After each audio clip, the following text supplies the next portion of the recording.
સુરતમાં જૈન ધર્મની પ્રાચીન પરંપરા અનુસાર બેઠું વર્ષીદાન કરવામાં આવ્યું હતું। જૈન ધર્મમાં જ્યારે કોઈ પણ આત્મા સંસારને છોડી સંયમ જીવનને પ્રાપ્ત કરે એટલે સાધુ અથવા સાધ્વી બને તે પહેલા વર્ષીદાનનું એક ઉજ્જવળ કાર્યને સંપન્ન કરતા હોય છે।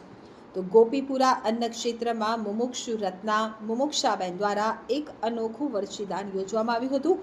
યુગ પ્રધાન આચાર્ય સંપરમ પૂજ્ય પન્યાસ પ્રવર શ્રી ચંદ્રશેખર વિજયજી મહારાજ સાહેબ પ્રેરિત શ્રી સહસ્ત્રફણા પાર્શ્વનાથ જૈન ટ્રસ્ટ દ્વારા સુરત શહેરમાં 18 સેન્ટરો પર 2000થી વધારે વ્યક્તિને છેલ્લા 3 દાયકાથી દરરોજ ભોજન આપવામાં આવે છે। સંસ્થા દ્વારા મિષ્ટાન ફરસાણ ફ્રૂટ રોટલી મસાલા ભાત દાળ તથા શાક સાથેનું સંપૂર્ણ ભોજન દરેક સેન્ટરમાં આપવામાં આવતું હોય છે। સાથે જ અત્યંત ઠંડીના સમયે ફૂટપાથ તેમજ ઝૂંપડપટ્ટીમાં રહેતા ગરીબ પરિવારને ઠંડીથી રક્ષણ મળી રહે તે હેતુથી મુમુક્ષાબેન દ્વારા બેઠું વર્ષીદાનમાં ધાબળા વિતરણ કરવામાં આવ્યા હતા। આ તમામ પરિવારોએ મુમુક્ષુ રત્ન આશીર્વાદ આપ્યા હતા। આ પ્રસંગના લાભાર્થી પરિવારને ભારોલ તીર્થ નિવાસી માતૃશ્રી મોખીબેન રસિકલાલ કુંવરજીભાઈ સંઘવી પરિવારે લાભ લીધો હતો।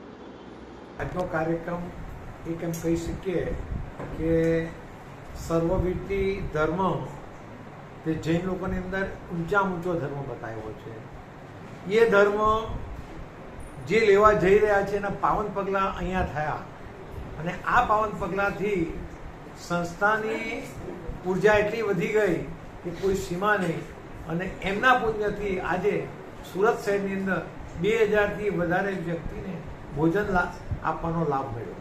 આ એનું કાર્ય સંપૂર્ણ લાભ આપે ના કયા પરિવાર દ્વારા કરવામાં આવ્યું એ વિશે પણ આપ અમને કહો। જે ભરતભાઈ સંઘવી પરિવાર જે છે તેનો મારો પરિચય શોર્ટ ટાઈમનો છે, પરંતુ એક ધર્મ ક્ષેત્રે એક મજબૂત પરિવાર છે, આર્થિક રીતે પણ મજબૂત છે અને સમાજની અંદર એનું સ્થાન ઘણું ઊંચું છે। એવા પરિવારનું જ્યારે અહીંયા આવા આગમન થયું અને એમનાથી જે કંઈ કાર્ય થયું તેમાં એકબીજાના કોન્ટેક્ટ વધ્યા અને કાર્યને સંસ્થાને કાર્યને આનાથી વેગ ખૂબ મળશે। સુરત શહેરની જનતાને આપ શું મેસેજ પાઠવવા માંગો છો? સુરત શહેરની જનતાને હું એવો મેસેજ પાઠવીશ કે સુરત શહેર એક પુણ્યશાળી ભૂમિ છે, તેમાં પુણ્ય જ હંમેશા કરવું જોઈએ। દરેકે કરવાની રીત જુદી છે, પરંતુ વસ્તુ એક જ છે, તો દરેક જગ્યાએ પુણ્યનો એક ભંડાર ખોલ। મેં ઉપદાન કર્યું ને એ 48 ડેઝનું હોય છે। મેં ઉપદાન કર્યું ત્યારે મને ખ્યાલ નહોતો કે આ સંયમ જીવન શું હોય, ઉપદાનમાં શું કરવાનું હોય, પરંતુ જ્યારે ઉપદાન કર્યું અને ત્યાં મને ગુરુદેવ મળ્યા અને હું ગુરુકુલ વાસમાં રહી ત્યારે મને ખ્યાલ આવ્યો કે આ જીવો શું હોય, કે શેમાં જીવ છે શેમાં નથી, શું હોય સંયમ જીવન, એ મને ત્યારે ખ્યાલ આવ્યો।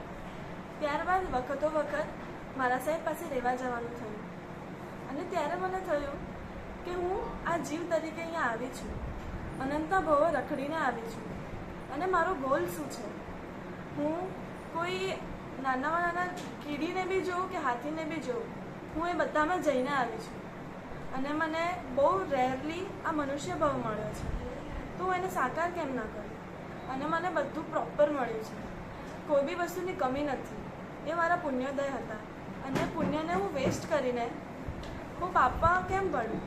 આ સંસારમાં રહીને ખાલી પાપ જ કરવાનું છે। હું સંયમ જીવન પાળીશ, એમાં એક બી જીવને હું હિંસા નહીં કરીશ, કોઈ જીવને દુઃખી કરીને હું આ સંસારમાં કઈ રીતે રહી શકું, એટલે જ સંયમ જીવન પાળીશ તો હું કોઈ જીવને દુઃખી નહીં કરું અને એના કારણે હું પણ સુખી રહીશ। એ માટે મને આ સંયમ જીવન ગમ્યું। આપ શું ભણ્યા છો અને આપે આ જ્યારે દીક્ષા લેવાનો વિચાર કર્યો છો, ભવિષ્યમાં આપ બીજું ધાર્મિક શું ભણવા માંગો છો? હું અત્યારે 5 પ્રતિગમન 9 સ્મરણ 4 પ્રકરણ 3 ભાષ્ય 2 કર્મગ્રંથ વૈરાગ્ય શતક ઇન્દ્રિય પરાજય શતક જ્ઞાનસાર યોગસાર હૃદય પ્રદીપ 2 બુક સંસ્કૃતની 2 બુક મેં આટલું કર્યું છે। આગળ મારી ભાવના તો વ્યાકરણ ભણવાની છે, પ્રાકૃત કરવાની છે અને શાસનમાં અંદર ઉતરવાની છે। આપનું જ્યારે આજે સહસ્ત્રફણા ચેરિટેબલ ટ્રસ્ટ દ્વારા બહુમાન થયું છે, કેવી લાગણી આપ અનુભવો છો? અને સંસ્થા માટે શું કહેશો? હું એટલું જ કહેવા માંગુ છું કે મારા સદભાગ્યો હતા કે અમને લેનુ કાકાનો સંજોગ થયો અને એમાં એમના એવા ઉત્તમ આઈડિયાઝથી અમે પાંજરાપોળમાં આટલું ઉત્તમ કાર્ય કરી શક્યા અને અમે અહીંયા જ કીટનું આરોપણ કર્યું હતું અને આ ત્રીજું કાર્ય અમે આટલું ઉત્તમ કર્યું છે. આટલા બધા આશીર્વાદ મને આટલા બધા લોકોના મળ્યા છે. ગાયોથી લઈને કોઈ બી વ્યક્તિ, નાનામાં નાના વ્યક્તિના બી મને આશીર્વાદ મળ્યા છે. એનાથી હું બહુ જ આનંદિત છું અને આ આશીર્વાદથી જ મારું સંયમ જીવન સફળ બન્યું. દીકરીએ આજથી 8 વર્ષ પહેલાં ઉપદાન તપ કરેલું. ઉપદાન તપમાં એને ધર્મ ગમ્યો, ધર્મ શું હતી એની ઓળખ થઈ અને ધર્મ ગમ્યો. ધર્મ ગમ્યા પછી એને ધીરે ધીરે ધર્મ તરફની ભાવનાઓ વધતી ગઈ. એ મહારાષ્ટ્ર પાસે ગુરુકુળવાસમાં 2 થી 3 વર્ષ સુધી એણે એની ટ્રેનિંગ લીધી છે, જેને કહેવાય કે એ ગુરુકુળવાસમાં રહી અને મહાત્માનો સંપર્ક વધતા વ્યાખ્યાન આદિ પ્રવચનો આદિ સાંભળી અને એના પોતાનું પરિવર્તન આવ્યું કે મને બી સંસારમાં રહી અને સંયમ માર્ગ મેળવી અને મારે આગળ વધવું છે. એ દરમિયાન અમે ઘણા બધા મનોમંથન બાદ એની મક્કમતા, એનું પુણ્ય અને એનો પુરુષાર્થ, એના કારણે અમારે મજબૂર થઈને એને રજા આપવી પડી. મજબૂર એ રીતે થયા કે એને ધર્મ ગમ્યો ત્યારે અમને એમ લાગ્યું કે અમારો પણ કંઈક સ્વાર્થ છે કે ભાઈ આવતીકાલે એ સંયમ જીવન સ્વીકારશે. તો અમને એવું ઘણા ટાઈમે એ કીધી હતી કે તમે પપ્પા શરીરનું કલ્યાણ કર્યું છે, આત્માનું કલ્યાણ કરવા માટે કંઈક તમે કરો. તો હવે અમને એવું લાગે છે કે જઈને અમને પણ કંઈ એના તરફથી ટકોર મળશે તો અમે અમારા આત્માનું કલ્યાણ કરી શકશું. થોડા રીતે એમ સમજીએ ને તો અમારું બી થોડું હિત છે એમાં. એ હિસાબે અમે એને અનુમતિ આપી. આજે જે આપણે કાર્યક્રમ કર્યો છે એમાં આજે કાર્યક્રમમાં શું આપણે વિધિસર કર્યું? અમે અમને સહસ્ત્રપણા ચેરિટેબલ ટ્રસ્ટ એના માનનીય ટ્રસ્ટી શ્રી લેરુ કાકાનો સંપર્ક થયો અને કાકાની લાગણી મારા પ્રત્યે ઘણી બધી હતી અને એમને એમ અંદરથી એમ હતું કે ભાઈ ભરતની પાસે અમારે સત્કાર્ય કરાવવું છે. તો એમણે અમને પાંજરાપોળ, ઘોડદોડ રોડની પાંજરાપોળમાં જે અમને આખી પાંજરાપોળમાં જેટલી બી ગાયો હતી એના માટેનો આખો એક આપણી ભાષામાં જમણવાર કહેવાય એ રીતનો એમણે બધું તૈયારી કરાવડાવી અમારી પાસે અને બધું સત્કાર્ય એ કરાયું કે લાડુ, ગોળ, બધા શાકભાજીઓ, રોટલી 10, 12, 15 વસ્તુનું આખું જમણવાર ટાઈપનું આયોજન કરાયું અને એમાં દીકરીને બહુ આનંદ થયો, સંતોષ થયો. પછી એમણે અમારી પાસે અનુકંપાનું એક કાર્ય કરાયું જેમાં 500 પરિવારને બોલાવી અને આખા મહિનાની સંપૂર્ણ કીટ એ કે આખી બધી વસ્તુઓ એમના દીકરી દ્વારા એમણે અનુકંપાનું દાન કરાયું. એના પછી સાધર્મિકોનું સુકૃત બી એમણે જ અમને પ્રેરણા કરીને કરાવરાયું.